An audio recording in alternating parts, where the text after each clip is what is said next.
Fingí estar en bancarrota. Mis hijos ricos me expulsaron. Solo el más pobre me abrió la puerta. Nunca voy a olvidar la noche en que escuché a mis propios hijos discutiendo sobre quién se quedaría con mis propiedades cuando yo muriera. Creían que estaba dormido en el cuarto de al lado, pero estaba despierto, escuchando cada palabra. La casa de Monterrey vale más de 3 millones de pesos, decía uno de ellos. Y todavía están las inversiones, respondió el otro como si ya estuviera haciendo las cuentas. Ninguno hablaba de mí, solo hablaban de lo que dejaría atrás. Esa noche entendí algo doloroso. Para mis hijos ricos, yo ya no era su padre, era solamente una herencia esperando suceder. Entonces tomé una decisión en silencio. En los días siguientes los reuní y les dije que había perdido casi todo, que después de un mal negocio me había quedado sin liquidez, prácticamente sin efectivo disponible. Un poco más de 2 semanas después, mis hijos ricos hicieron algo que jamás imaginé ver.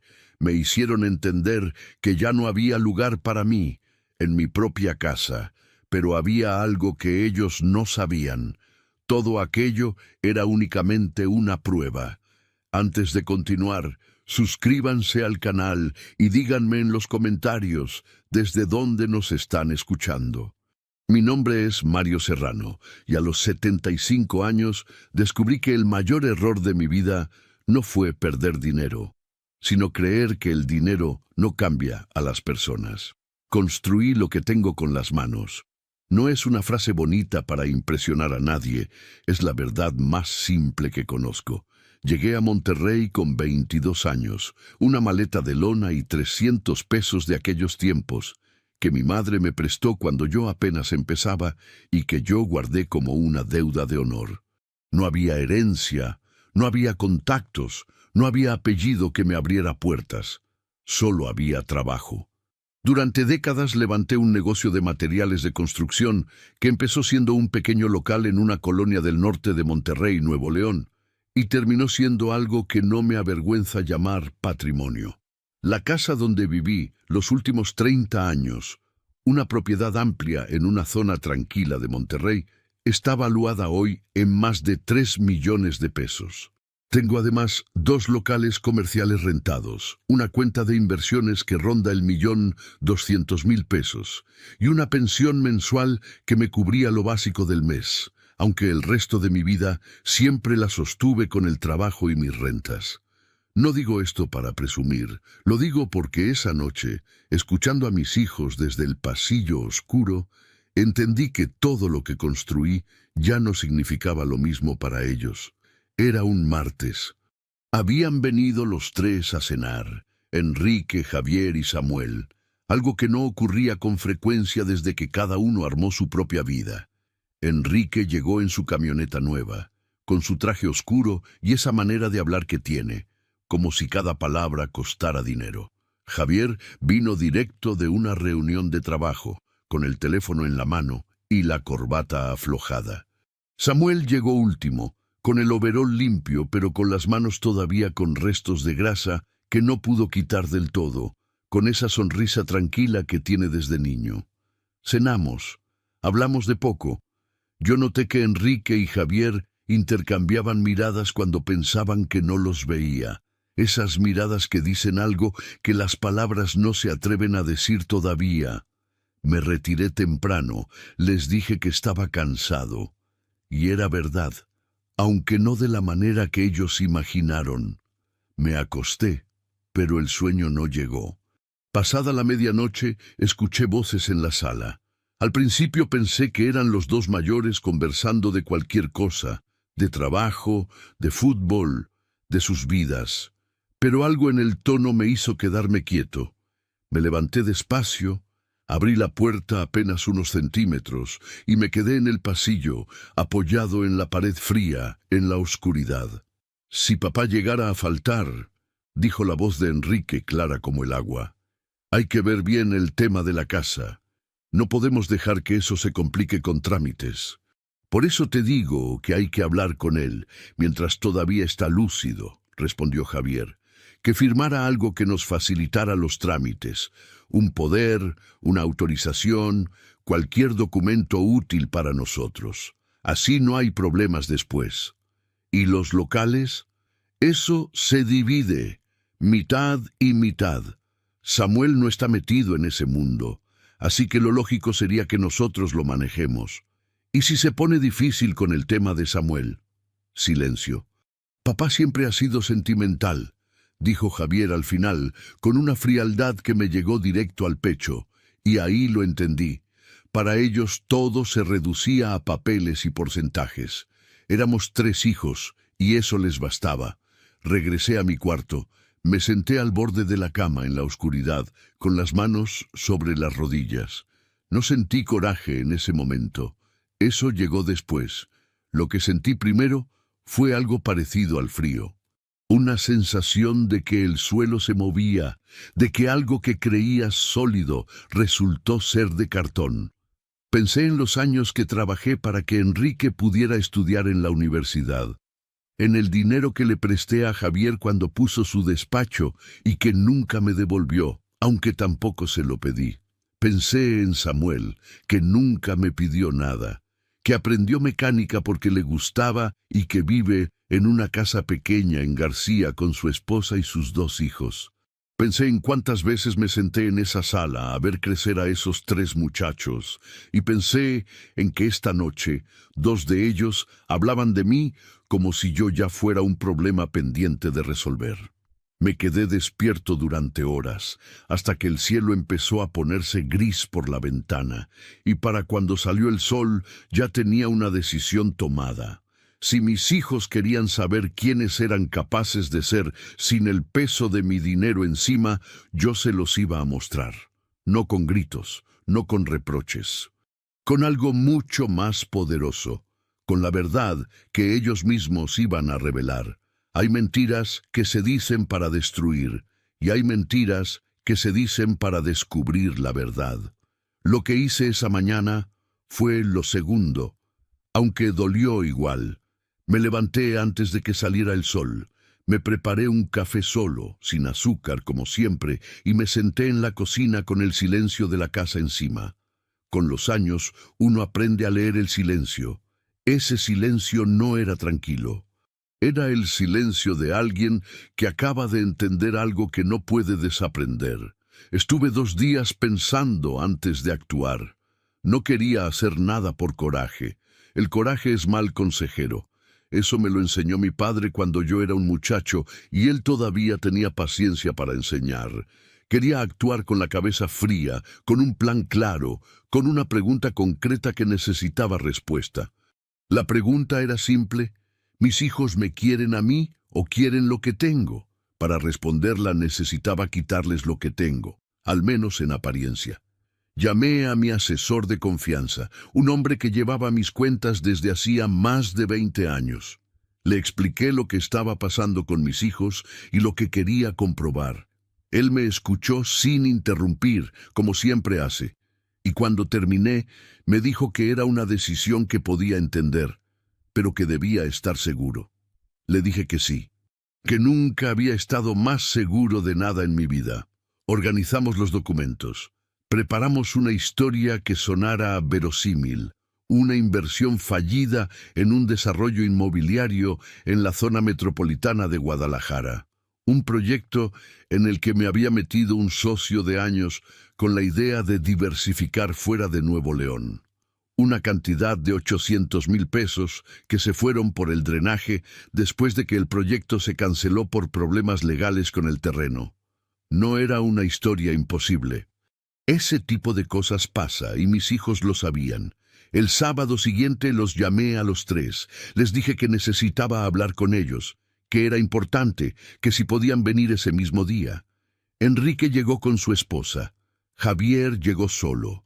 Samuel llegó con tierra en las botas porque venía directo del taller, y se las limpió en el tapete de la entrada con ese gesto suyo que siempre me ha parecido honesto. Los senté en la sala. Me quedé de pie frente a ellos porque sentado no iba a poder decir lo que tenía que decir. «Tengo que contarles algo», empecé. y necesito que me escuchen hasta el final antes de preguntar cualquier cosa. Los tres me miraron. Samuel tenía el ceño fruncido, con esa cara que pone cuando se preocupa. Enrique cruzó los brazos. Javier sacó el teléfono y lo volteó boca abajo sobre la mesa, un gesto que supuse era de cortesía. Les conté la historia, la inversión, el desarrollo inmobiliario, la cancelación, los 800,000 pesos perdidos.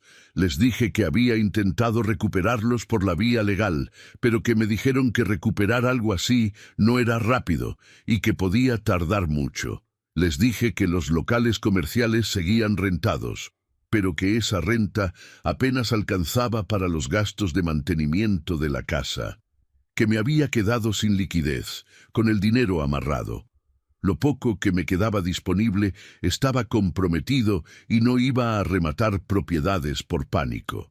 Una cosa es tener patrimonio y otra muy distinta es tener dinero disponible sin vender nada. Mi pensión, de 12,000 pesos al mes, era ahora prácticamente mi único ingreso disponible. Hice una pausa. No les estoy pidiendo nada, dije. Solo quería que supieran cómo estoy. El silencio que vino después fue distinto al de esas madrugadas que tanto conozco. Fue un silencio incómodo, tenso, lleno de cosas que nadie quería decir primero. Samuel fue el primero en hablar. «Papá», dijo, y en su voz había algo que me apretó el pecho. «¿Está bien? ¿Necesita algo ahorita?» «Estoy bien, hijo». Enrique carraspeó. «¿Y la cuenta de inversiones?» «Prácticamente vacía después del golpe», respondí sin parpadear. Vi cómo el semblante de Enrique cambiaba. No de golpe, sino despacio, como cuando una nube tapa el sol poco a poco, y el cuarto se va poniendo gris, sin que uno sepa exactamente en qué momento dejó de haber luz. Javier no dijo nada por un momento. Luego preguntó si yo había consultado con alguien de confianza en temas financieros. Le dije que sí, que las opciones eran limitadas.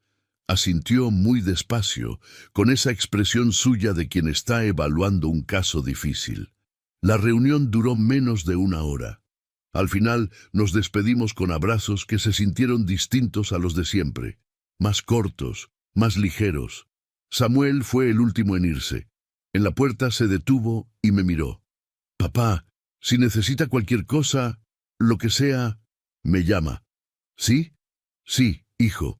Gracias». Cerré la puerta y me quedé en el pasillo oscuro otra vez. Los días siguientes observé el cambio con la misma atención con que un médico observa los primeros síntomas de una enfermedad. Enrique dejó de llamar con la frecuencia de antes. Javier respondía a mis mensajes con monosílabos. Solo Samuel me llamó 3 veces esa semana para saber cómo estaba, sin preguntar nada más. Entonces llegó el jueves, y Enrique me llamó. No para preguntar cómo seguía, no para ver si necesitaba algo, sino para hacerme una pregunta que me heló la sangre. Hay palabras que no duelen cuando las escuchas, duelen 2 horas después, cuando estás solo y te das cuenta de lo que realmente significaban. La llamada de Enrique llegó un jueves por la tarde, mientras yo regaba las plantas del patio. Tengo unas macetas de bugambilias que cuido desde hace años, plantas que mi esposa Carmen plantó antes de morir y que yo mantuve vivas como si mantenerlas fuera una forma de mantenerla a ella también. Estaba ahí, con la manguera en la mano, cuando sonó el teléfono. «Papá, ¿cómo estás?», empezó, con una voz demasiado calmada para ser natural. «Bien, Enrique. Aquí, en el patio». «Qué bueno. Oye, quería platicarte algo. ¿Tienes un momento?» Le dije que sí. Dejé la manguera y me senté en la silla de madera que tengo junto a la pared, la misma donde me he sentado a tomar el café de las mañanas durante 30 años. «Papá», dijo, «mi esposa y yo hemos estado hablando. Y creemos que quizás la casa donde estás es demasiado grande para una sola persona. Los gastos de mantenimiento, la luz, el agua, con la situación que nos platicaste, ¿No crees que tal vez valdría la pena buscar algo más pequeño, algo más manejable? Me quedé callado un momento. Es una casa grande, respondí despacio. Pero es mi casa. Claro, claro, dijo rápido. Nadie te está diciendo que hagas nada que no quieras. Solo que Javier y yo pensamos que sería mejor para ti. Hay colonias muy tranquilas donde los departamentos son cómodos y económicos. Para alguien solo es más que suficiente. Alguien solo. Así me llamó su propio hijo. Alguien solo. Lo voy a pensar, dije. Claro, sin prisa. Pero piénsalo, ¿sí? Colgué. Me quedé viendo las bugambilias de Carmen por un momento largo. El viento movía las ramas con suavidad y el olor a tierra mojada llenaba el patio. En ese momento entendí que la pregunta que Enrique me había hecho no era en realidad una pregunta. Era el primer empujón, suave, educado, pero empujón al fin. 2 días después vino Javier. No avisó, simplemente apareció un sábado por la mañana con 2 cafés de una cafetería cualquiera que a mí nunca me ha gustado, pero que él toma como si fuera agua. Se sentó frente a mí en la sala con esa postura suya, la espalda recta, las manos sobre las rodillas. Papá, Enrique me dijo que platicaron. Sí, ¿y qué piensa? ¿Qué es mi casa? Respondí, mirándolo directo a los ojos. Javier asintió despacio. Tomó su café. Mire, papá, yo lo entiendo, pero hay que ser prácticos. Usted ya está mayor, solo, con ingresos limitados. Esta casa necesita mantenimiento, seguridad, servicios. ¿Quién va a encargarse de todo eso? Yo me he encargado 30 años. Antes las cosas eran distintas. Hubo un silencio entre los dos, un silencio que pesaba. Lo que Enrique y yo queremos, continuó Javier, escogiendo las palabras con esa precisión que aprendió en sus estudios, es que usted esté bien, tranquilo, sin preocupaciones. Y francamente, una casa de este tamaño, en esta situación, genera más preocupaciones que tranquilidad. ¿Y qué proponen exactamente? Javier dejó el café sobre la mesa. Que la ponga en renta, o que la venda. Con ese dinero puede vivir cómodamente varios años en un lugar más pequeño. Y si en algún momento necesita ayuda médica o cualquier cosa, pues ya tendría un colchón. Lo miré. Miré a mi hijo, al muchacho que cargué en brazos cuando era bebé, al que le enseñé a andar en bicicleta en la calle de tierra de la colonia donde vivíamos antes de tener dinero, y vi en sus ojos algo que no era crueldad exactamente. Era peor. Era indiferencia razonada. Era alguien que ya había tomado una decisión y estaba buscando la manera más ordenada de explicarla. Déjame pensarlo, repetí. Javier se fue. Yo me quedé en la sala con los 2 cafés fríos sobre la mesa. Esa noche llamé a mi asesor para contarle cómo iban las cosas. Él me escuchó y al final me dijo, «Don Mario, ¿está seguro de querer seguir con esto? Todavía puede dar marcha atrás». Le dije que no, que necesitaba ver hasta dónde llegaban. Y lo que llegó 2 semanas después no fue una conversación, no fue una sugerencia amable, fue algo que en todos mis años de vida nunca pensé que viviría. Hay humillaciones que no gritan. Llegan en voz baja, con palabras educadas, y por eso duelen más profundo que cualquier golpe. Fueron exactamente 16 días después de la reunión en la sala, cuando Enrique y Javier llegaron juntos a la casa.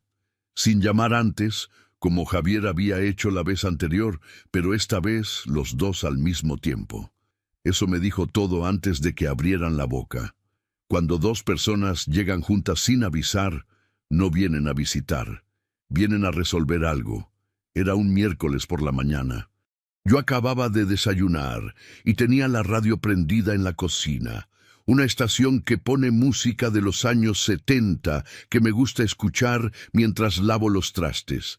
Escuché el timbre, fui a abrir, y los vi a los 2 parados en la entrada con cara de quien ensayó lo que va a decir antes de llegar. «Papá, ¿podemos pasar?», dijo Enrique. «Es su casa», respondí haciéndome a un lado. Entraron. Se sentaron en la sala. Yo me senté frente a ellos y apagué la radio con el control desde el sillón. El silencio que quedó era del tipo que antecede a las cosas difíciles. Enrique empezó. Habló durante varios minutos con una voz que intentaba sonar razonable y tranquila, pero que tenía debajo algo tenso, como una cuerda demasiado jalada. Me dijo que él y Javier habían conversado mucho, que lo habían pensado con cuidado, que lo que iban a decirme lo decían con todo el respeto y el cariño del mundo. Y entonces lo dijo. Papá, creemos que ya no es viable que siga viviendo aquí solo. La casa necesita mantenimiento y trámites que, según ellos, yo ya no podría seguir manejando solo. Los servicios, los impuestos de la casa, las reparaciones. Es demasiado para alguien en su situación. Hemos buscado algunas opciones y hay residencias muy dignas, muy tranquilas, donde usted estaría bien atendido y sin preocupaciones. Me quedé mirándolo. Una residencia, repetí. O un departamento pequeño, si lo prefiere. Intervino Javier, rápido. Lo importante es que sea algo manejable. Algo acorde a la realidad de ahorita. La realidad de ahorita, repetí otra vez, despacio. Papá, dijo Enrique, inclinándose hacia adelante, no podemos hacernos cargo de este lugar. Ninguno de los dos está en posición de asumir esos gastos encima de los propios. Tenemos familias, compromisos, hipotecas. No es que no queramos ayudar, es que hay límites, límites. Esa palabra se quedó flotando en el aire de la sala como humo. Miré a Javier, luego miré a Enrique. Los miré a los dos con la calma que da haber visto suficiente mundo para saber cuándo una puerta se cierra de verdad. ¿Y Samuel sabe que están aquí?, pregunté. Se miraron entre ellos apenas un segundo. Suficiente. Samuel tiene su propia situación, dijo Javier. No podemos pedirle más de lo que puede dar, pero estoy seguro de que él tampoco te va a dejar sin opciones. Ahí estaba. Lo habían pensado todo. Daban por hecho que Samuel se haría cargo, que yo tenía a dónde ir, que el problema quedaba resuelto sin que ellos tuvieran que preguntarlo en voz alta. No les estoy pidiendo nada a ninguno de los tres, dije. Papá, les estoy preguntando si Samuel sabe que están aquí. Silencio. Se lo vamos a decir, dijo Enrique al final. Me levanté del sillón despacio, con ese cuidado que piden las rodillas cuando los años se acumulan, y caminé hacia la ventana. Afuera, el sol pegaba fuerte sobre el jardín. Las bugambilias de Carmen estaban llenas de color. Un perro ladraba a lo lejos en la calle. Pensé en Carmen, en lo que hubiera dicho si estuviera aquí. Probablemente no hubiera dicho nada. Se hubiera levantado, hubiera ido a la cocina, y desde ahí habría llorado en silencio para que nadie la viera. Así era ella. Guardaba el dolor donde no lastimara a otros. Yo soy distinto. Yo guardo el dolor donde me da fuerza. Me volteé hacia mis hijos. «Está bien», dije. Enrique parpadeó. «¿Está bien?» «Que me voy, tienen razón. No tiene caso quedarse donde no hay lugar para uno». Ninguno de los dos dijo nada. Creo que esperaban discusión, reproches, lágrimas quizás. No me conocen tan bien como creen. Fui al cuarto.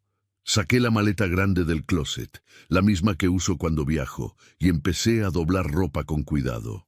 Pantalones, camisas, ropa interior, el suéter café que me regaló Carmen hace años y que todavía huele a ella si uno lo acerca mucho a la cara. Metí mis medicamentos, mi cartilla médica, la fotografía de Carmen que tengo en el buró. Metí mis papeles más importantes en un sobre y guardé mis llaves en el bolsillo, por costumbre. Tardé 40 minutos. Cuando salí con la maleta, Enrique y Javier seguían en la sala. Los dos se pusieron de pie al verme. «Papá, no tiene que irse hoy mismo», dijo Enrique, y en su voz había algo que quería parecerse a culpa, pero que no llegaba del todo. «¿Para qué esperar?», respondí. Pasé entre los dos, abrí la puerta principal y salí a la calle con mi maleta bajo el sol de mediodía.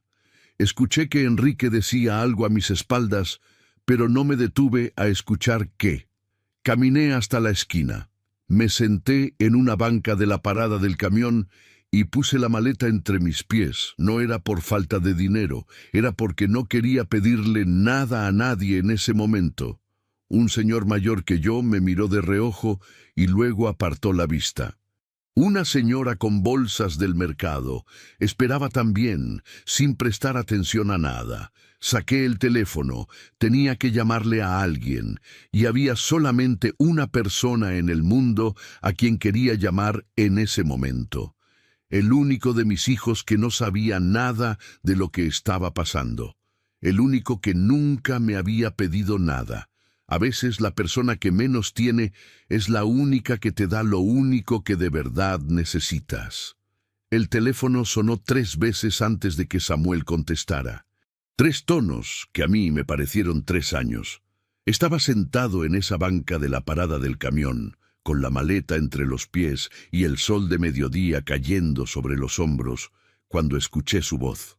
«Bueno, papá». Solo eso. Solo mi nombre con una pregunta al final. Pero en esas 2 palabras había algo que los 2 mayores no habían puesto en ninguna de las conversaciones de las últimas semanas. Había atención. Había presencia. Había alguien que al escuchar mi nombre en la pantalla del teléfono pensó primero en mí y no en lo que yo pudiera representar. «Sí, hijo, soy yo. ¿Está bien?» Lo noto raro. Samuel siempre me leyó bien. Desde chico tenía eso, una especie de antena para saber cuándo algo no estaba bien, aunque nadie dijera nada. «Estoy en la parada del camión de la colonia», dije, «con una maleta». Silencio. «¿Con una maleta?», repitió.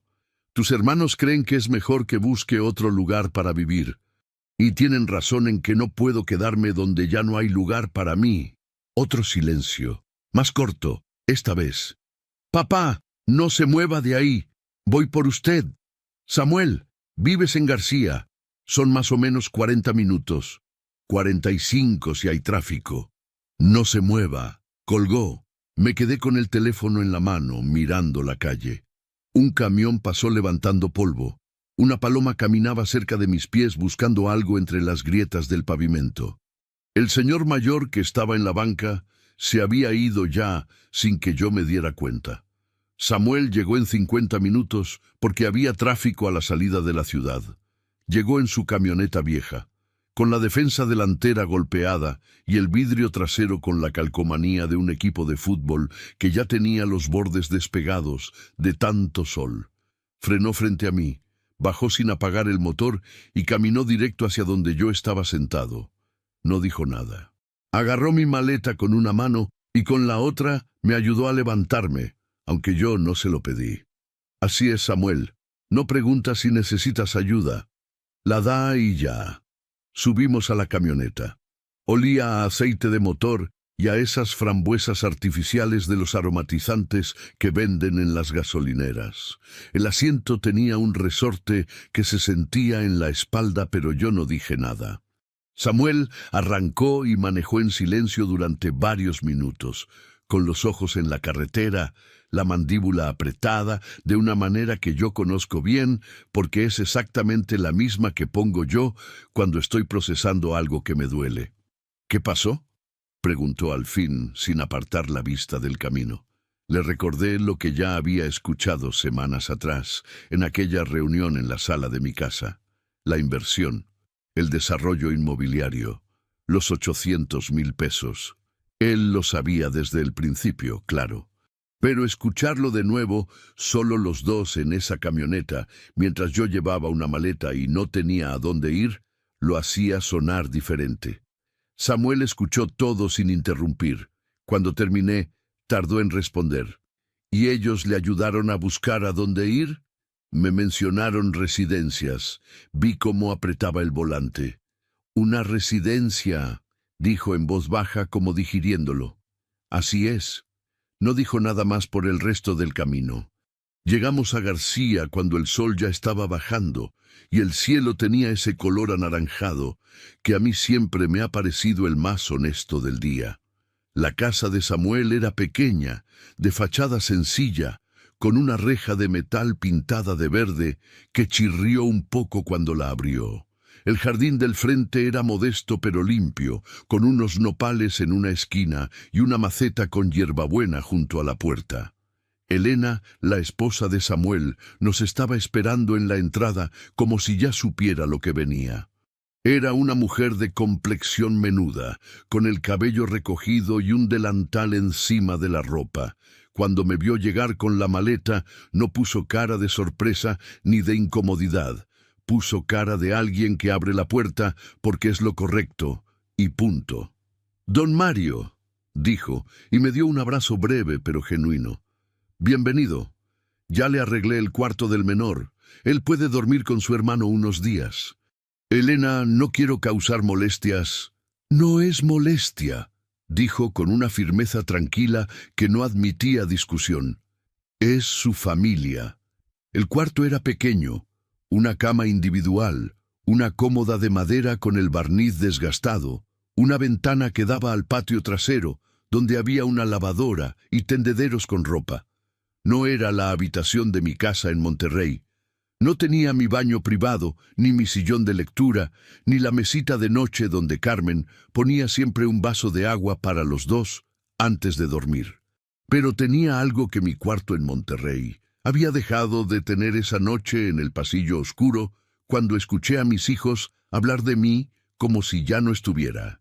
Tenía calidez. Esa noche, Elena hizo sopa de fideo y milanesas con arroz. La misma comida de siempre, la comida de la gente que no tiene pretensiones, pero que cocina con ganas. Los niños, el menor de 9 años y el mayor de 12, me miraban con esa mezcla de curiosidad y timidez que tienen los niños cuando hay un adulto mayor en casa que no ven seguido. El mayor me preguntó si sabía jugar dominó. Le dije que sí. Me dijo que después de cenar me iba a ganar. Me reí, la primera vez que me reí en varios días. Samuel me miró desde el otro lado de la mesa y algo en su expresión, ese alivio pequeño de ver que estaba bien, me apretó el pecho de una manera que no esperaba. Esa noche, en ese cuarto pequeño con la ventana al patio, me quedé acostado en la oscuridad escuchando el sonido de la casa, el refrigerador zumbando, un perro ladrando a lo lejos, el sonido de la televisión en la sala donde Samuel y Elena veían algo antes de dormir, sonidos de una vida real, sonidos de gente que vive de verdad. Y mientras los escuchaba, pensé que Samuel todavía no sabía nada. No sabía que la crisis era mentira. No sabía que todo era una prueba. No sabía que cada cosa que había hecho desde que recibió mi llamada, cada gesto, cada palabra, cada milanesa de Elena, cada risa del mayor con el dominó, estaba revelando algo sobre su carácter que ningún dinero del mundo puede comprar ni falsificar. Pero había algo más que Samuel tampoco sabía, algo que yo mismo apenas estaba comenzando a entender, y que cambiaría todo. Vivir en la casa de alguien te enseña cosas que ninguna conversación te revelaría jamás. En 3 semanas aprendí más sobre mis hijos que en 30 años de verlos crecer.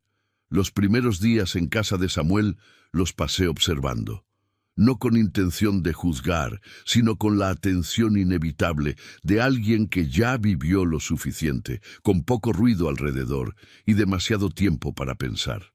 Cuando uno es viejo y está quieto, ve cosas que los demás no ven, porque andan demasiado ocupados, moviéndose. Samuel salía a las 7 de la mañana. Antes de irse, siempre pasaba por la cocina. Se servía café en un termo de plástico azul, ya gastado de tanto uso, y si yo ya estaba despierto me decía buenos días con esa voz tranquila que tiene, sin alaraca, sin prisa.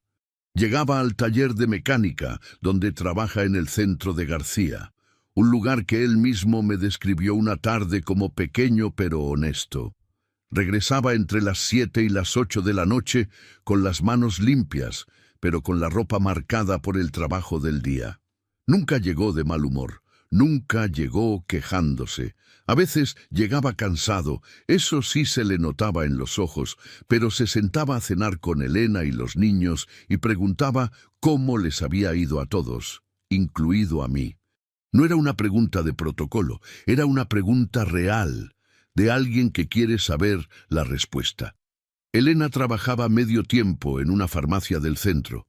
Los fines de semana hacía tamales que vendía por encargo, y los sábados por la mañana la cocina olía a masa y chile, y ese vapor tibio que a mí me regresaba de golpe a la infancia, a la cocina de mi madre en Zacatecas, a un tiempo donde todo era más pequeño pero más claro. Una mañana de la segunda semana me senté con Elena mientras ella preparaba la masa. ¿Necesitan algo?, le pregunté directo. Ella me miró con esa calma suya. «Estamos bien, don Mario». «Elena, tengo ojos y sé leer una casa». Sonrió un poco. Siguió amasando. «El taller tuvo semanas flojas, como siempre pasa en estos negocios», admitió al fin. «Pero Samuel ya tiene 3 clientes confirmados para la próxima semana. Siempre se acomoda. Más o menos cómo les va con los gastos». Me miró. Por un momento pensé que no iba a responder. Entre 12 y 15,000 pesos al mes, dependiendo del trabajo que entrara, y a veces algún arreglo grande que ayudaba a completar. Entre lo de Elena, los tamales y el taller se sostenían como podían. 12,000 pesos, lo mismo que mi pensión, con 2 hijos, una hipoteca, los servicios, la comida y ahora yo encima. ¿Saben que estoy aquí? ¿Les genera un gasto extra? Samuel dijo que usted se queda el tiempo que necesite, respondió Elena sin dudar.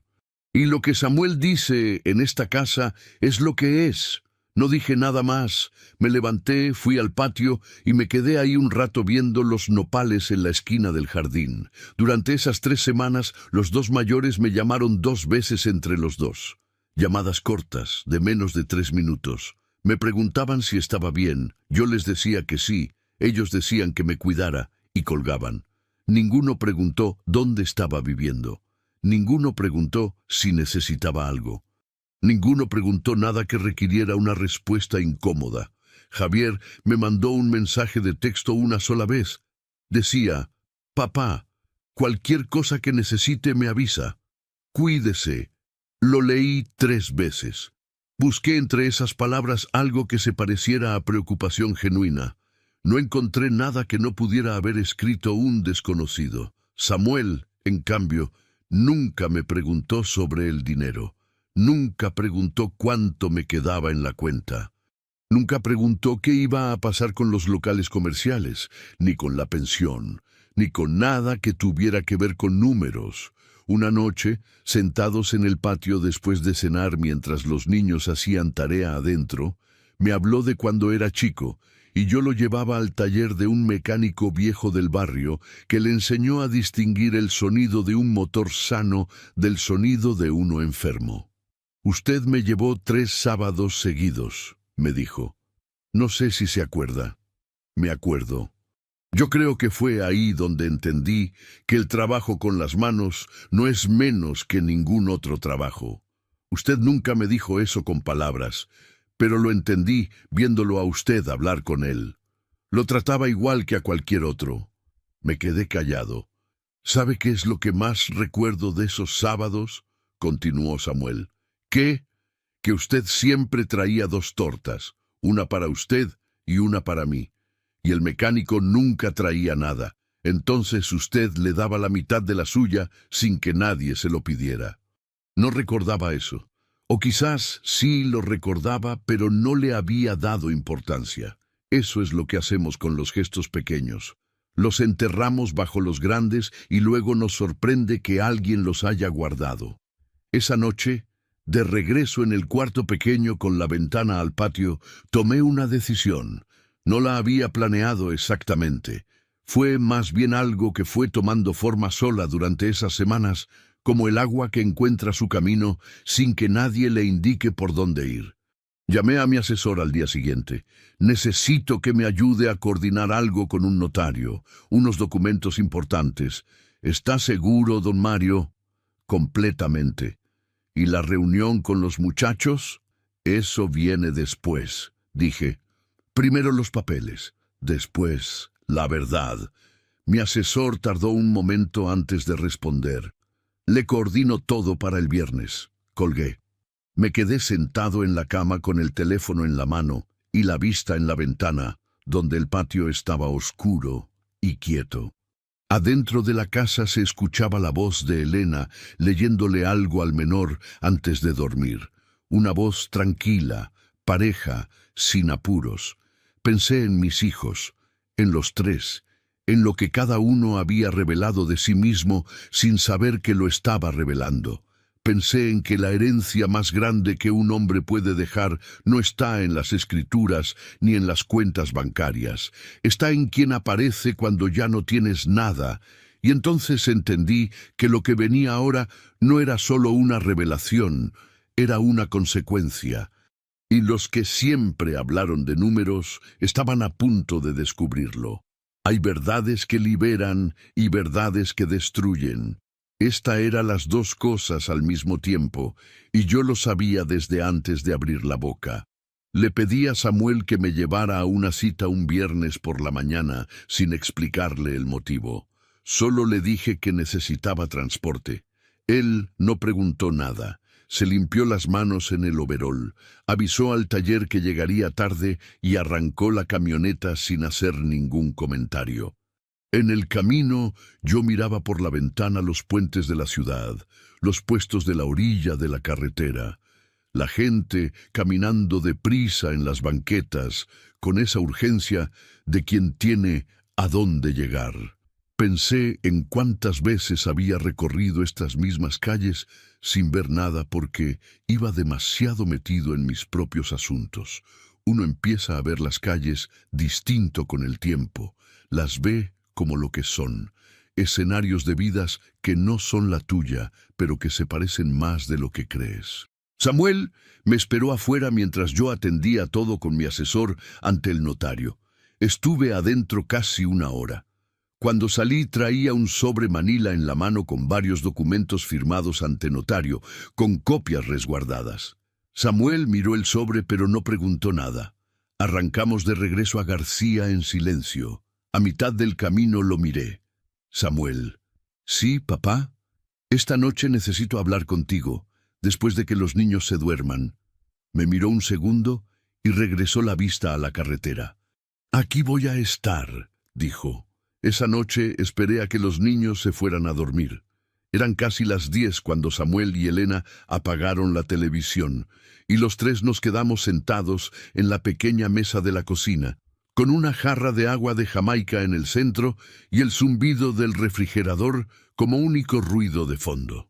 Puse el sobre la mesa. Los dos me miraron. Respiré despacio. Toda una vida de guardar cosas adentro y todavía me costaba decirlas en voz alta. Hay algo que llevo semanas sin contarles, empecé, y es momento de que lo sepan. Samuel cruzó los brazos sobre la mesa. Elena puso las manos quietas frente a ella.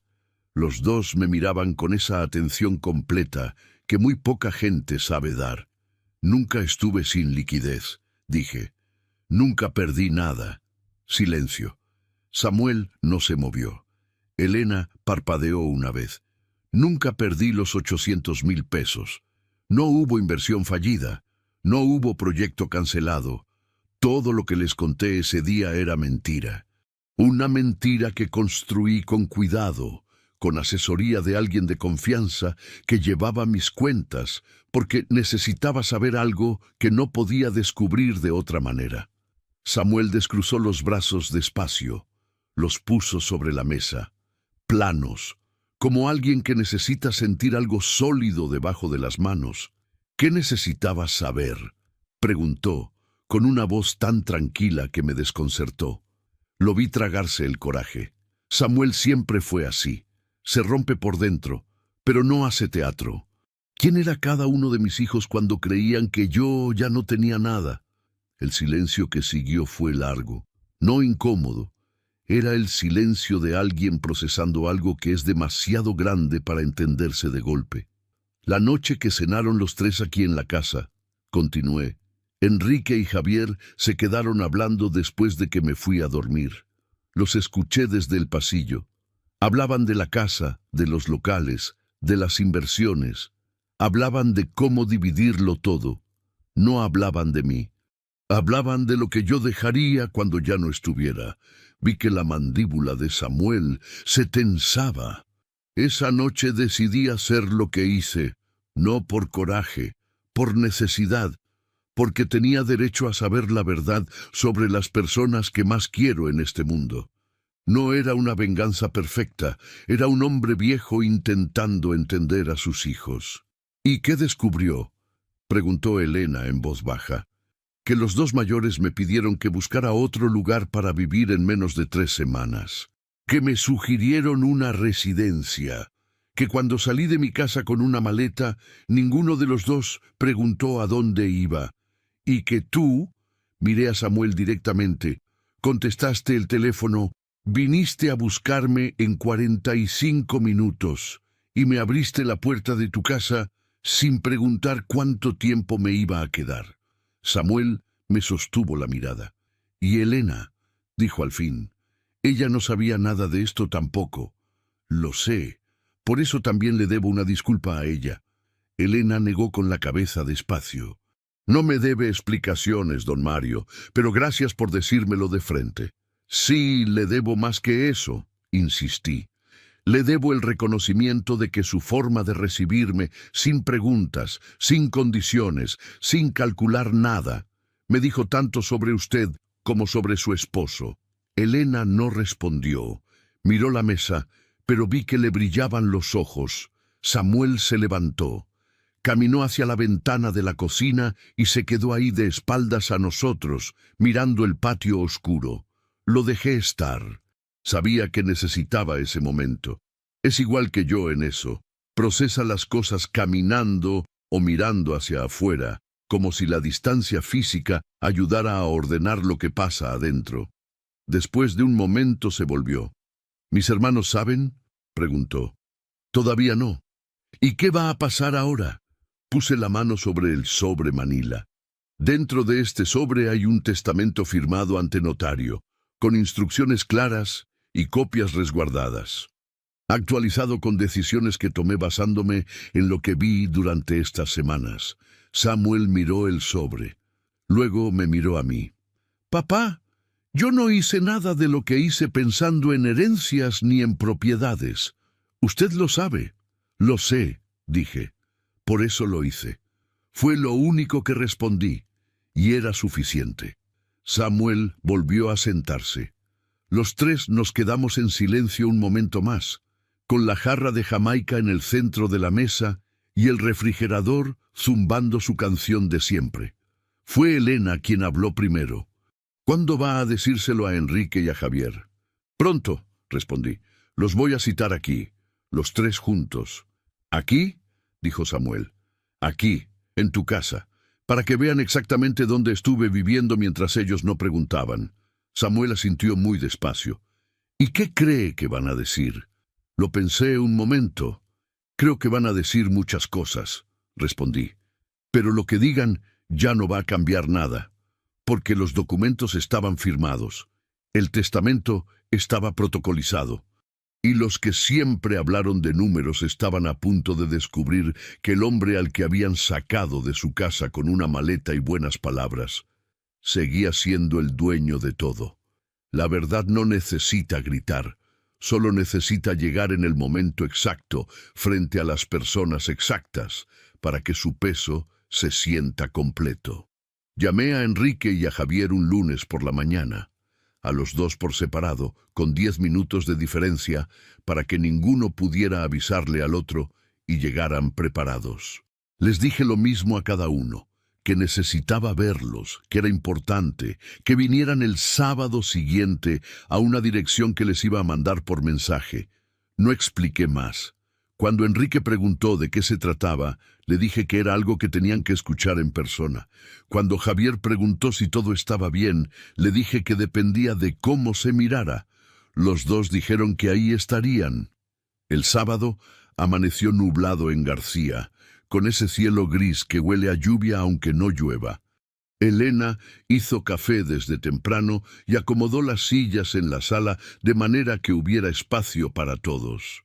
No le pedí que hiciera nada de eso. Lo hizo sola, con esa manera suya de anticiparse a las cosas sin que nadie se lo pida. Samuel se quedó en casa. Aunque le dije que si quería ir al taller yo lo entendía. Me dijo que no, que ahí iba a estar. Enrique llegó primero, a las 11 en punto, con su camioneta grande que apenas cabía en la calle angosta frente a la casa de Samuel. Bajó con traje, como siempre, y miró la fachada con una expresión que intentó disimular, pero que yo conozco bien. Era la expresión de alguien que está midiendo lo que ve contra lo que esperaba encontrar. Tocó el timbre y Samuel le abrió. El encuentro entre los dos hermanos fue breve y extraño. Un saludo de mano, casi formal. Samuel lo hizo pasar sin decir mucho. Enrique me buscó con la mirada en cuanto entró. Me encontró sentado en el sillón de la sala y vino directo hacia mí. «Papá, ¿está bien?» «Perfectamente», respondí. Javier llegó 15 minutos después. Venía de una reunión, o eso dijo, porque traía la corbata puesta aunque era sábado. Cuando vio la casa desde la entrada, algo en su postura cambió. Un endurecimiento pequeño, casi imperceptible. Saludó a Samuel con una palmada en el hombro que sonó más a protocolo que a afecto. Luego me saludó a mí. Los cuatro nos sentamos en la sala pequeña. Samuel en la silla junto a la ventana. Enrique y Javier en el sofá. Yo en el sillón que Elena había acomodado frente a ellos, como si intuitivamente supiera que yo necesitaba estar al frente. Elena nos sirvió café y desapareció hacia la cocina con esa discreción que tiene. Los niños no estaban. Los había mandado Samuel a casa de unos vecinos para que la mañana fuera tranquila. Me tomé un momento antes de hablar. Miré a mis 3 hijos, a los 2 que llegaron en camioneta del año y al que me recogió en su camioneta vieja sin preguntar nada. A los 2 que me hablaban de residencias y departamentos pequeños y al uno que le cedió el cuarto al menor para que yo tuviera dónde dormir. Los miré a los 3 y pensé en Carmen, en que ella hubiera sufrido mucho con todo esto. Pero también pensé en que ella hubiera entendido por qué lo hice. Carmen habría entendido, y con eso me bastaba. «Gracias por venir», empecé. Enrique asintió. Javier cruzó una pierna sobre la otra. «Tengo algo que contarles, y necesito que me escuchen hasta el final». Igual que aquella tarde, cuando los reuní para hablarles de la inversión fallida. Javier frunció el ceño levemente. «¿Qué pasó con eso? ¿Hubo algún avance?» «No hubo ningún avance», dije, «porque nunca hubo ningún problema». Silencio. «No perdí 800,000 pesos, no hubo inversión fallida, no hay ningún proceso pendiente, mi liquidez nunca se fue a ningún lado». La cuenta de inversiones sigue rondando el 1.200.000 pesos. Los 2 locales seguían rentados y el patrimonio seguía en pie. Y la casa de Monterrey sigue estando a mi nombre con una valuación de 3 millones de pesos. El silencio que siguió fue de un tipo que yo no había escuchado antes. Era el silencio de 2 personas recalibrando toda la realidad de las últimas semanas en cuestión de segundos. Enrique fue el primero en reaccionar. «¿Qué quiere decir con que no hubo ningún problema?» «Quiero decir exactamente lo que dije», respondí con calma. «Todo lo que les conté ese día era mentira. Una mentira necesaria». «¿Necesaria?», repitió Javier, y en su voz había algo que empezaba a parecerse al coraje. «¿Nos mintió?» «Sí». «¿Por qué?». Respiré. «Porque una noche escuché a 2 de mis hijos hablar de mis propiedades como si yo ya fuera un trámite pendiente. Hablar de la casa, de los locales, de cómo repartir todo, sin mencionar ni una sola vez si yo estaba bien, si era feliz, si necesitaba algo. Y necesitaba saber qué quedaría de mis hijos si les quitaba lo único que los tenía interesados en mí». Enrique abrió la boca. La cerró. «Papá, eso no es justo», dijo Javier. Nosotros nos preocupamos por usted. Por eso queríamos que estuviera en un lugar más manejable, más seguro. Me pidieron que me fuera de mi casa, dije sin levantar la voz. En menos de 3 semanas me convencieron de que era un estorbo. Me hablaron de una residencia, y cuando salí con una maleta, ninguno de los dos preguntó a dónde iba a dormir esa noche. Dieron por hecho que yo tenía a dónde ir, que alguien más se haría cargo. Y con eso se quedaron tranquilos. El silencio volvió, más pesado esta vez. Samuel, continué mirando a mi hijo junto a la ventana. Contestó el teléfono a la primera llamada. Vino a buscarme en su camioneta a la parada del camión. Me abrió la puerta de esta casa sin preguntar cuánto tiempo me iba a quedar. Elena acomodó al menor para que yo tuviera cuarto.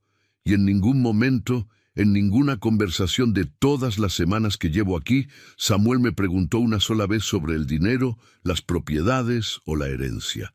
Enrique miraba el suelo. Javier tenía la vista en un punto fijo de la pared. No los cuento esto para hacerlos sentir mal, dije. Los cuento esto porque es la verdad, y lo único que me queda completamente claro a estas alturas de la vida es que la verdad siempre merece ser dicha. Fue Enrique quien habló primero, con una voz que había perdido la seguridad de siempre. ¿Y ahora qué, papá? Puse la mano sobre el sobre manila que había dejado en la mesita junto al sillón. Hace una semana fui a una notaría con mi asesor y actualicé mi testamento. Es un testamento firmado ante notario y debidamente protocolizado que refleja lo que aprendí durante estas semanas. Javier miró el sobre. Sus ojos lo reconocieron de inmediato. No lo hice por venganza, aclaré. Lo hice porque un patrimonio que construí con décadas de trabajo merece quedar en manos de quien ha demostrado que el dinero no lo cambia. Y esa persona, en esta familia, es Samuel. La palabra cayó en la sala como cae una piedra en agua quieta, con un golpe pequeño primero, y luego ondas que se expanden y no paran. Quedó asentado en mi testamento que Samuel recibirá la mayor parte cuando yo ya no esté, con instrucciones claras y copias resguardadas ante notario. A cada uno de ustedes le dejé una cantidad fija, suficiente para que nadie diga que lo dejé en cero, pero el grueso del patrimonio, lo que construí con 30 años de trabajo, va para el hijo que estuvo aquí cuando los demás no estaban. Enrique se pasó una mano por la cara. Javier no se movió. Samuel, junto a la ventana, tenía los ojos húmedos y la vista hacia afuera. «Papá», dijo Javier finalmente, con una voz tensa, ¿no cree que esto es una reacción exagerada? Todos cometemos errores. Si hubiéramos sabido que era una prueba, ahí está la respuesta. Lo interrumpí con suavidad. Si hubieran sabido que era una prueba, se habrían comportado diferente, pero no lo sabían, y por eso lo que hicieron fue real. Nadie respondió. Me levanté del sillón despacio, con ese cuidado que piden las rodillas cuando los años se acumulan, y caminé hacia la ventana donde estaba Samuel. Me puse junto a él, y los dos miramos el patio pequeño con los nopales en la esquina y la maceta de hierbabuena junto a la barda.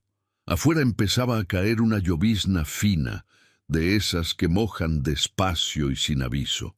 Pensé en Carmen, en su voz, en sus manos, en la manera que tenía de decir las cosas importantes sin casi decirlas. Y pensé que si ella estuviera aquí, se habría parado junto a mí en esa ventana y me habría dado la razón en silencio. Porque ella siempre supo, mucho antes que yo, que la riqueza no revela el carácter de las personas, solo lo muestra con más claridad. Y ese sábado nublado en García, con la llovizna cayendo sobre los nopales de Samuel y el café enfriándose en las tazas de la sala, los que siempre hablaron de números finalmente entendieron algo que ningún dinero del mundo les iba a devolver. El hombre que habían sacado de su propia casa con una maleta y palabras amables, seguía siendo el dueño de todo, y había decidido con plena conciencia y toda una vida de trabajo encima a quién merecía entregárselo.